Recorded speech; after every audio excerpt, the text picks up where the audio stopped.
Portals of Babel and the War on Heaven.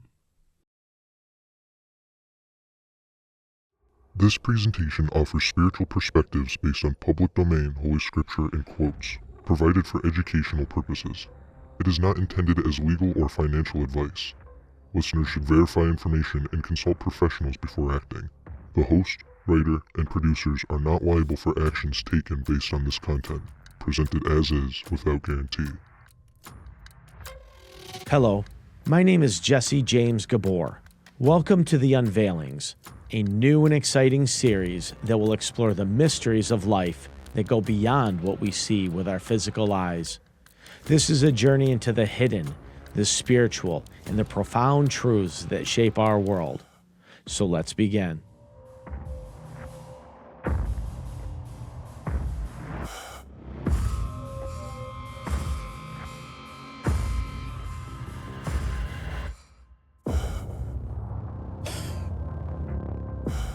What if the technology we marvel at today is actually rediscovering ancient pathways to other dimensions?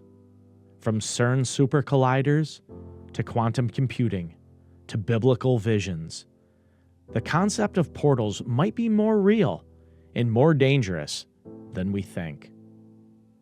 Stay with me as we uncover the connections between advanced science, ancient accounts, and the very fabric of our multidimensional universe. Today, we will explore a fascinating hypothesis: the existence of portals to the heavenlies.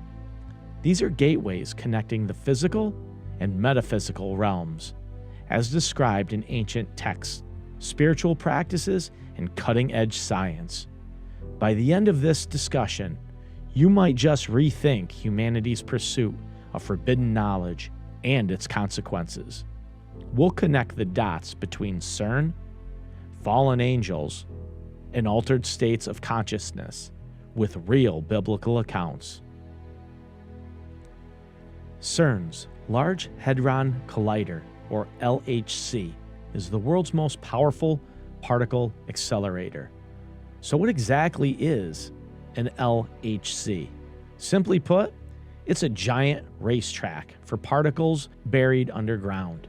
Scientists use it to smash tiny particles called protons together at super high speeds, almost the speed of light. When these protons collide, they create tiny explosions, breaking apart into even smaller pieces. These collisions help scientists understand how the universe works. It helps scientists discover new particles, like the famous Higgs boson, or better known as the God particle. It explores mysteries like dark matter and the origins of the universe. Think of it as a big microscope for the universe that reveals the building blocks of everything around us. Theoretical discussions of extra dimensions and microscopic black holes fuel these studies.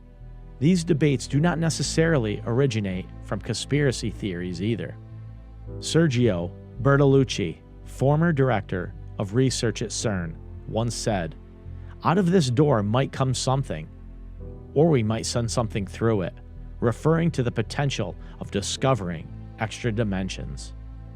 Dr. Michio Kaku, theoretical physicist and co-founder of the string field theory, has said, "The idea of multiple universes is no longer science fiction. It's now mainstream physics. If there are multiple realities, it's possible that memories could bleed between them. This is also known as the Mandela effect, which is the phenomenon where large groups of people remember historical events, names, or other facts differently from recorded history.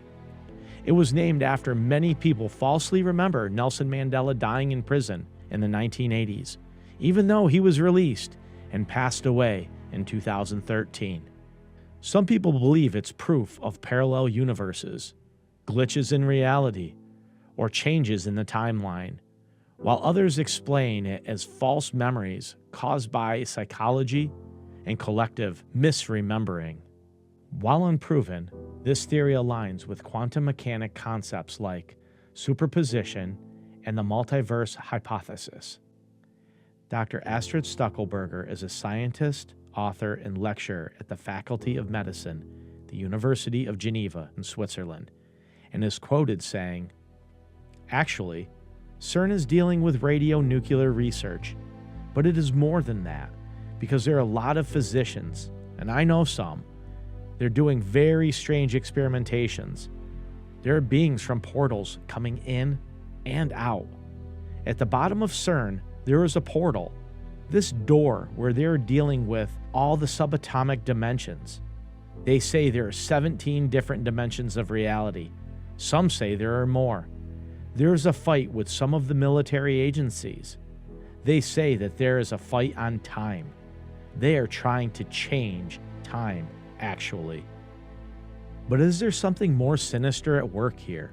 Irony is not lost on the supreme Hindu god of destruction and chaos, Shiva, whose statue sits outside of CERN's headquarters in Geneva, Switzerland. Shiva, the cosmic dancer, is a symbolic representation of the intersection between science and spirituality.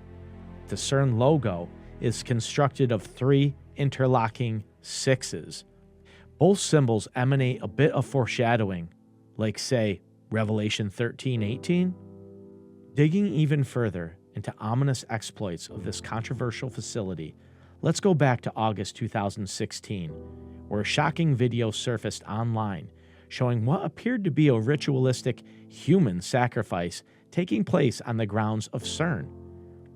This was supposedly conducted unbeknownst to CERN officials on the heavily secured campus in front of the famous Shiva statue. The footage, filmed at night, depicted several hooded figures in black robes gathered around a woman dressed in white, laying on the ground before seemingly being stabbed in a ritualistic manner. The person reportedly filming the incident in the adjacent CERN building drops the camera in horror when the alleged sacrifice takes place, ending the recording abruptly. So what really happened? There was an internal investigation, and the official statement from CERN officials were, this video was a fabrication and a prank conducted without official permission. CERN does not condone such actions, which breach our ethical and security guidelines. Okay. To this day, no one has been held accountable or any further explanation given, nor do we truly know a person was or was not sacrificed on the grounds of CERN to appease some deity. Whether seen as a hoax, an insider joke gone wrong, or a real sacrificial ritual with hidden meaning, the 2016 video remains one of the most bizarre and controversial occurrences linked to CERN. Quantum computing uses the strange rules of quantum physics to process information in a completely different way from normal computers computing. Instead of regular bits, as in zeros and ones, quantum computing uses qubits that can be 0, 1, or both at the same time, thanks to superposition. Quantum computers can try multiple solutions at once, making them faster for certain problems like cryptography, AI, and simulations. Qubits can be linked together or entangled, so changing one instantly affects the other, boosting computing power. In short, quantum computing is like an ultra-supercharged version of computing, using the boundless parameters of quantum physics to solve problems regular computers struggle with. But what is so strange about quantum computing anyhow? Can it be used for good of humanity in our evolutionary process? There is no spiritual significance to any of this, is there? Dr. David Deutsch, a British physicist at the University of Oxford, referred to as the father of quantum computing, says, "Quantum computing will be the first technology that allows useful tasks to be performed in collaboration between parallel universes." Let's put it another way, this time from Dr. Gordy Rose, who is the founder of quantum computer companies called D-Wave Systems and Kindred. He's known for building the world's first commercially available quantum computer. He is quoted saying, "This is an attitude that some are having, this emerging alarmism about the way this is going to go. But these words, demons, don't capture the essence of what's really happening here. Yes, there are these massively intelligent entities out there, but they're not good, they're not evil. They just don't give a shit about you even in the slightest. The same way you don't care about an ant is the same way they're not going to care about you. And these things that we're summoning into the world are not demons. They're not evil. They're more like the Lovecraftian great old ones. They're entities that are not necessarily going to be aligned with what we want. So this transition is really, really massively important for our entire species to navigate. Nobody is paying attention to this thing that is happening in the background. While people bicker about politics or what's going on in the healthcare plan in the US, underneath it all, there's this rising tsunami that, if we're not careful, is going to wipe us all out. Humanity is literally on the cusp of quantum computers instantly breaking all cryptographic systems, rendering modern cybersecurity obsolete. Just think of the ramifications. Whoever controls quantum computing could decrypt all military codes, all financial systems, and even all personal data worldwide. In 2014, Edward Snowden leaked that the NSA was working on a quantum decryption program, suggesting governments are already preparing for a post-quantum world. Scott Aronson, a quantum computing expert, said, "Quantum computing poses both incredible potential and existential risks. If we're not careful, it could reshape global power structures overnight." Now let's connect some of this to ancient spiritual ideas and even to the one world government the Bible speaks of in the book of Revelation. Could CERN, quantum computing, and super AI tech give birth to communications with demonized beings masquerading as agents of goodwill? It could be used like a giant summoning platform or technological Ouija board. Many could be led to believe that these beings have our best interest in mind. Could this be a catalyst for ushering in a global, one world government or a singular monetary tracking system? It's not far-fetched to think of a global call for a more secure, identity-based infrastructure to be implemented so that personal autonomy and wealth can be protected. This is how technologies could be sold to the public, ultimately providing a pathway for the Antichrist to enter the world stage. A topic worth pondering and praying about. As discussed in Episode 1, Mount Hermon is considered a biblical gateway or portal. Located in modern-day Lebanon, Syria, and Israel, this is where the Watchers, or fallen angels, rebelled and descended to interact directly with humanity. More specifically, they brought forbidden knowledge to humanity, advanced technology, and spiritual insight. This was in direct opposition to God, the creator of the universe. That interaction led directly to a contractual right between the fathers of the daughters of men and these fallen angelic beings. This incursion allowed the angels the right to procreate with these women, creating a hybrid race of gigantic people called the Nephilim, thus modifying humankind genetically, enhancing our species. This could symbolize a breach of interdimensional travel, portals between Earth and these other spiritual realms. Are humanity's technological pursuits like the Hadron Colliders or quantum computing following in the footsteps of these ancient beings? Is it coincidental that the United Nations has built a command center, the location at the top of Mount Hermon in the country of Israel? It's known as the Hermon Hotel. Officially, this makes the UN location the highest permanently manned location in the world. Speculation has swirled about this particular UN location, that it's a site that might be hiding advanced research into particle physics, quantum mechanics, and even a means of interdimensional travel. All these technological advancements through advanced mathematics, metallurgy, and cosmology seem to conjure a pursuit of godlike knowledge that seems unavoidable to mankind. These pursuits are aimed to access higher realms through scientific rituals or understanding of energy fields. In this context, the actions of the fallen angels can be seen as humanity's first encounter with interdimensional beings, suggesting that portals are not a new phenomenon, but an ancient construct rediscovered through modern science. In Genesis 28:12, Jacob experiences a vision of a gateway to another realm, where he witnesses angels moving between heaven and earth.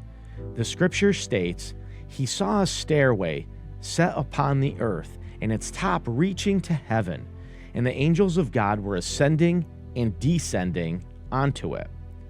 If God's holy angels can travel to and from earth through such portals, wouldn't it stand to reason that fallen angels and other entities could do the same? Consider the Tower of Babel. It could have been an ancient equivalent to a quantum computer. Let me explain. Using the technology available to him, Nimrod constructed a tower that, according to the Bible, wasn't just a physical structure, but a gateway into another dimension. By doing so, he gained access to forbidden knowledge, secrets to the universe that no human was meant to possess. The Bible even implies that this transformation altered Nimrod himself, stating that he became a mighty man, something beyond human. Genesis 11:4 records the people saying, "Come, let us build ourselves a city with a tower that reaches to the heavens." But in verse 5, the Lord personally descends to investigate. And in verse 6, he declares, "Nothing they plan to do will be impossible for them." The Tower of Babel wasn't just a monument. It was a direct challenge to God's authority. Flavius Josephus, the Jewish historian, provides deeper insight into Nimrod's intentions in Antiquities of the Jews, Book 1. According to Josephus, Nimrod convinced the people to reject God, attributing their success to their own strength rather than divine providence. He turned governance into tyranny, ensuring that people relied on his power instead of fearing God. Even more astonishing, Josephus recorded that Nimrod sought to defy God outright, vowing to build a tower so high that if another flood were to come, it would stand beyond the water's reach. He even declared his desire to take revenge on God for the destruction of their forefathers. Now, when we consider the idea that the Tower of Babel might be an advanced technological construct, possibly an ancient equivalent to a quantum computer or interdimensional gateway, Nimrod's motives take on an even greater significance. He wasn't merely constructing a tall building. He was attempting to access the heavens, other dimensions, by force. And if God himself intervened to stop him, as stated in Genesis 11:6, it suggests that this was much more than just an ambitious project. It was a deliberate attempt to break through the boundaries of creation itself. These ancient warnings about forbidden knowledge are eerily relevant today. Are we on the brink of rediscovering what humanity was warned to avoid?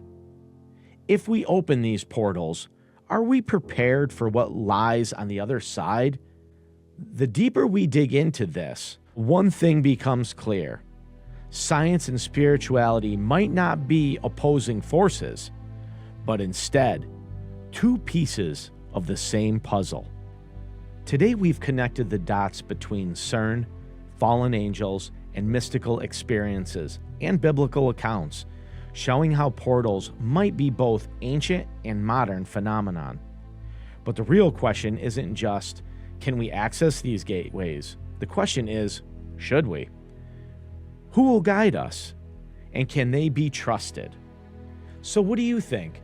Are these portals symbolic, scientific, or spiritual? Drop your thoughts in the comments. Let's dive into this together. Thank you for watching The Unveilings as we walk through this epic journey of ancient texts and spiritual truths. If this story has inspired you, don't forget to like, share, and subscribe The Unveilings for more explorations of faith, history, and redemption. So until next time, keep questioning the unknown.